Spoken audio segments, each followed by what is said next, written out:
Hello, my name is Frank Christensen and I'm the coordinator of officials for IFAF Europe. This is the fourth of 5 training tapes concerning defensive offside. Today we're looking at offside with contact. So a defender comes across and contacts an offensive player, causing us to shut it down. But before we get to the clips, let's have a look at what the rulebook and the MOFO have to say. In the rulebook, we go to Rule 218.2, defensive offside on a scrimmage play. Article 2 says, after the ball is ready for play, offside occurs when a defensive player, A, is in or beyond the neutral zone when the ball is legally snapped. B, contacts an opponent beyond the neutral zone before the ball is snapped. C, contacts the ball before it is snapped.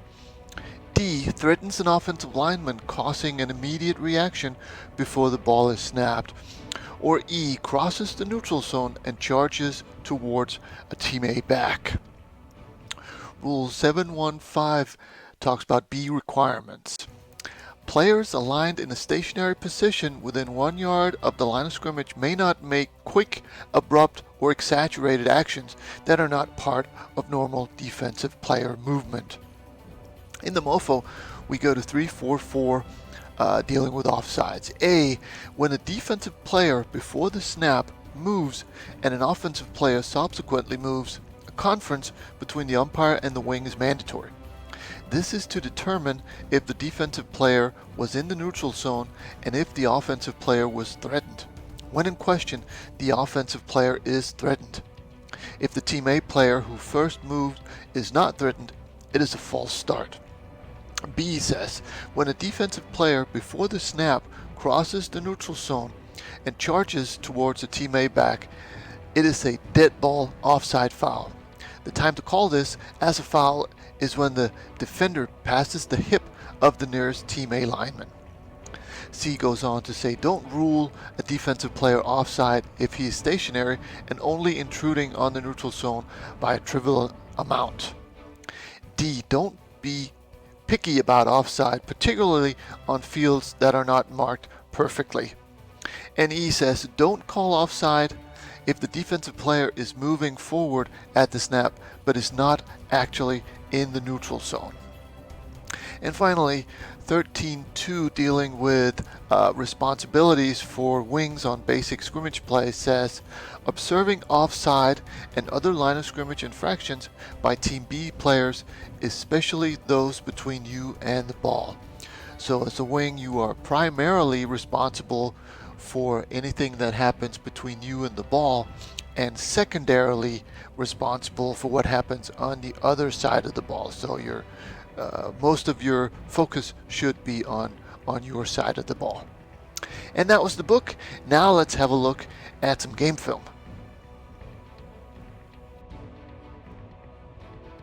In this first example, we're looking at the interior defensive line, and there you can see B93 coming in, clearly making contact with the center.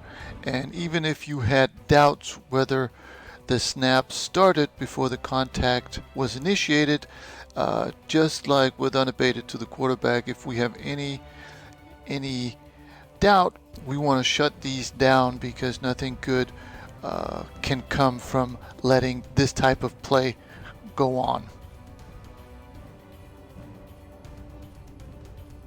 Here we're looking at the defensive tackle closest to the camera, and you'll notice there he comes across and contacts the guard, and we simply have to shut these down, simply because once the offense moves, there is no play, whether he moves on his own or because he was contacted by the defense. He moved, so we need to shut it down.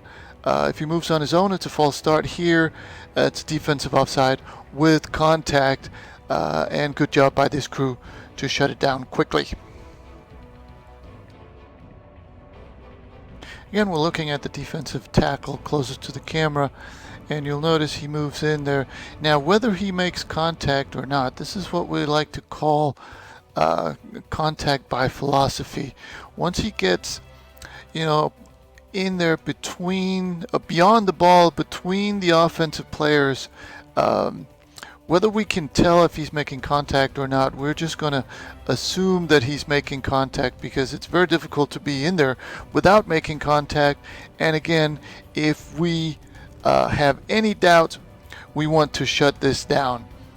So that's well done by this crew. So that was the training tape. I hope you found something you can use on the field.